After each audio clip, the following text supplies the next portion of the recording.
Good morning, everybody, and welcome. I welcome everyone here. My name is Garrett Ripa. I'm the Acting Deputy Executive Associate Director for ICE ERO, and I welcome everyone here.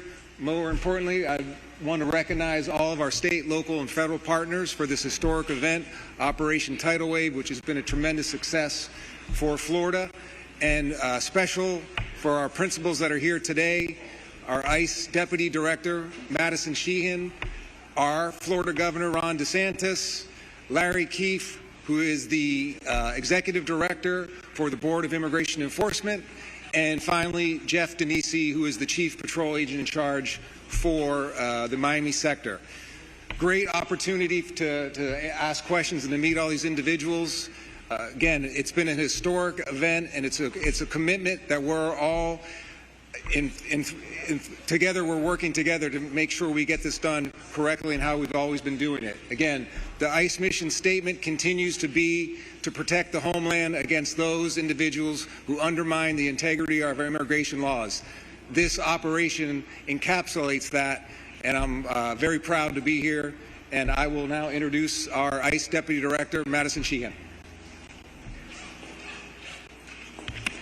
Good morning, everyone. I'm Madison Sheahan, the ICE Deputy Director. It's really an honor to be able to be here today with all of you to highlight the success of this historic operation, Operation Tidal Wave, which was created in partnership with the state of Florida and ICE. Since January 20th, President Trump has made a commitment to the American people to prioritize public safety as well as national security. And everything we do at ICE is to prioritize those things. And this operation really is a historic marker of success that was made possible because of the partnership with the state of Florida, allowing us to activate our 287G officers and activating over 250 local and state law enforcement as well as National Guard to assist our federal partners. And I want to thank Governor DeSantis for his commitment to be able to put this operation on for the last week. And together we are able to conduct over 1,100 arrests and remove several violent gang members from the communities here in Florida. Operation Tidal Wave is truly a first-of-its-kind operation, utilizing 287G resources, integrating with the state and local law enforcement to assist in the day-to-day ICE mission. While this may be the first 287G operation of its kind, thanks to the governor, it's not going to be the last. President Trump, Secretary Noem, and ICE are committed to these large-scale operations to be able to keep our communities safe, because we will not stop until our American families and everyday Americans are safe in their own communities, because we have zero tolerance for criminal, illegal aliens. I want to also highlight some of the historic arrests that were made by our 287G partners, including a Brazilian national that has a history of aggravated assault. We have a Mexican national taken into custody whose history includes kidnapping. And we also have Colombian nationals who were convicted of murder that we were able to take off of the street thanks to the men and women of ICE, our federal partners, as well as our state and local officers who dedicate themselves every single day to keeping the American people and the people of Florida safe. I'd also like to thank our partners here at Operation Tidal Wave, including the Florida Department of Law Enforcement, the Florida Department of Emergency Management, the Florida Highway Patrol, the Florida National Guard, the Florida Sheriff's Association, as well as the Fish and Wildlife Commission and their Department of Corrections, who all came to the table when we were met the moment that was asked of them, directed by Governor DeSantis, working directly with ICE here in the state of Florida to create this historic partnership that will go down as the most single arrest done by a state in a single week that ICE has ever had, leading up to that 1,100 arrests that we've been able to highlight over this last week. Truly a historic marker of a model that can be used not only here in the state of Florida for many operations to come, and I think the governor would agree that this will not be the last one here in the state of Florida, but also a model that we're able to take to other states to make it a priority that the president has kept to the American people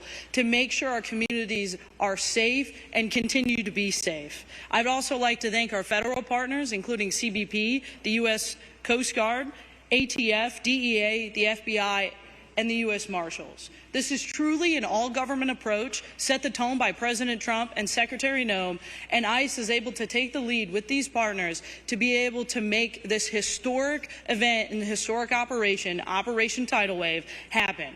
Again, I'd like to thank Governor DeSantis for his continued support and commitment to the people of ICE and the people of America to be able to get this done. I'd also like to thank President Trump and Secretary Noem for their continued leadership and commitment to the American people. Thank you.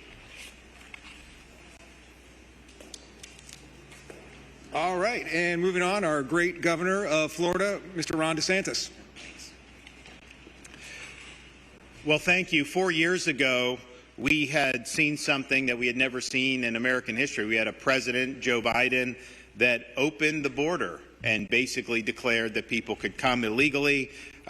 Interior enforcement was rendered basically null and void, and this was impacting not just the southern border region of Texas or Arizona, but communities all across the country, including in the state of Florida. And so 4 years ago, we were sending people to the southern border to help supplement state efforts to try to mitigate the damage. And our Operation Lone Star saw more than 1,000 national, state guardsmen, state law enforcement officers go to Texas to assist the state of Texas in stopping this border invasion. We also, being a maritime state, we are vulnerable to having illegal boats coming and bringing illegal aliens onto our shores. This was particularly pressing when you had issues in Haiti bubble up even more, and there was a lot of issues that people thought was going to lead to a mass migration into the state of Florida. We launched Operation Vigilant Sentry. We deployed more than 250 officers and soldiers from Florida Division of Emergency Management, State Guard, and other state law enforcement agencies to patrol Florida's southern coast. That was supplementing what the Coast Guard is already doing, but because of our efforts, we were able to bring about more than 17,000 repatriations and almost 500 vessels removed since that time at the end of 2022. And we worked together with the Coast Guard on that, but that was a huge, huge positive for us. Of course, our state efforts didn't end there. We were involved in illegal alien transport, similar to what Texas was doing, so that sanctuary jurisdictions were having to deal with the issues that the open border was bringing to other communities. And we were really on the front lines of that all 4 years of the Biden administration. Enter the 2024 election and the election of President Trump again.